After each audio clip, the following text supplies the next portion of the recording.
Welcome to this week's 3 Question Thursday session, where I answer the most pressing questions about NRI finance and cross border taxation that were asked to me in the comment section in the previous week. So let's jump right in. The first question that we have is, I live in Dubai and I have multiple bank accounts here. Do I need to disclose my foreign bank accounts in Indian tax returns?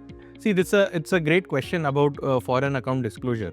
As an NRI living in Dubai, you will be glad to know that Income Tax Department issued a clarification in July 2017 that simplifies this issue. In most cases, you do not need to disclose your Dubai-based bank accounts when you are filing your Indian tax returns. The rule is very straightforward. NRIs only need to disclose foreign accounts in these two specific situations. First is, let's say, if you're claiming a tax refund from India, but you don't have an Indian bank account for the deposit. In this case, you will need to provide your Dubai bank details for you to get the tax refund there.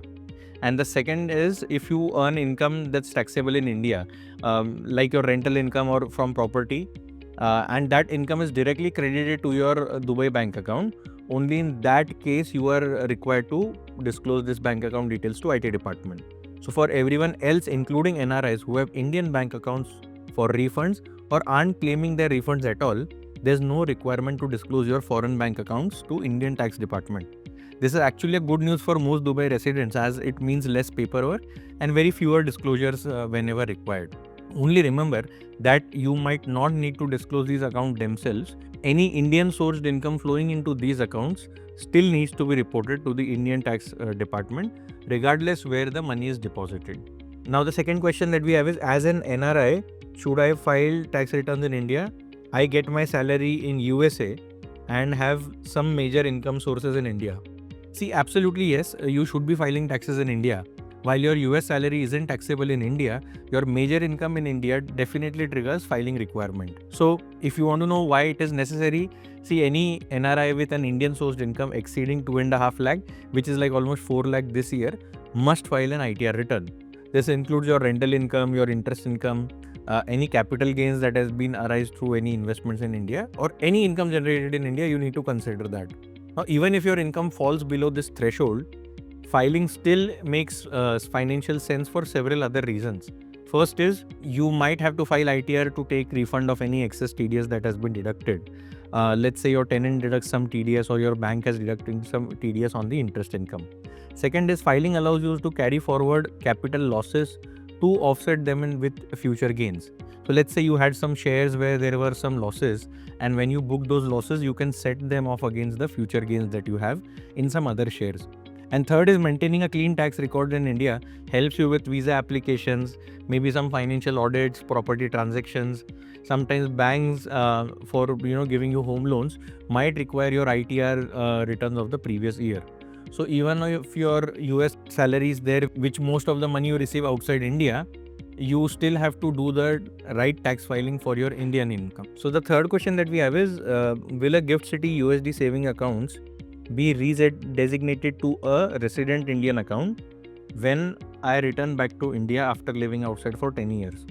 See, yes, your GIFT City USD savings account will need to be redesignated when you return back to India permanently.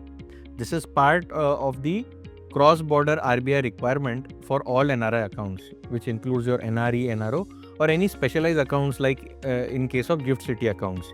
These all accounts must change their status according to your residency changes. Now, here's what you need to know when you're returning back to India. First is, go and notify to your bank about the changes of your resident status immediately. GIFT City USD accounts are specially designed for NRIs, OCIs. So once you become an Indian resident, you're technically no longer eligible to hold these accounts in its original form. You just need to update your residency status and the redesignation happens. The second is, you need to do the complete requirement of the documentation part. The bank will guide you through this process, which typically involves submitting your saving account opening forms, your updated KYCs, some declarations, and things like that. So if you want to retain your foreign currency holdings, consider transferring your funds to either a RFC account, which eases all these things for you, or you go through the paperwork for the GIFT City account. This special account type also allows NRIs to maintain foreign currency funds even after becoming residents, particularly useful if you plan to travel abroad frequently or you anticipate returning overseas in future, or maybe spend some money for your kids' education outside of India. Remember that failing to update your account status can create unnecessarily regulatory changes.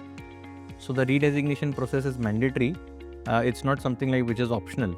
So remember this part. And while the account number might remain the same, the account type and the permitted transactions will change, which will be aligned to your resident account regulations and your residency status. So that's a wrap from my side today. If you have any questions that you want me to answer in my upcoming videos, please post them in the comment section below and I'll take those questions in my next week's video. Thank you, and I'll see you in the next.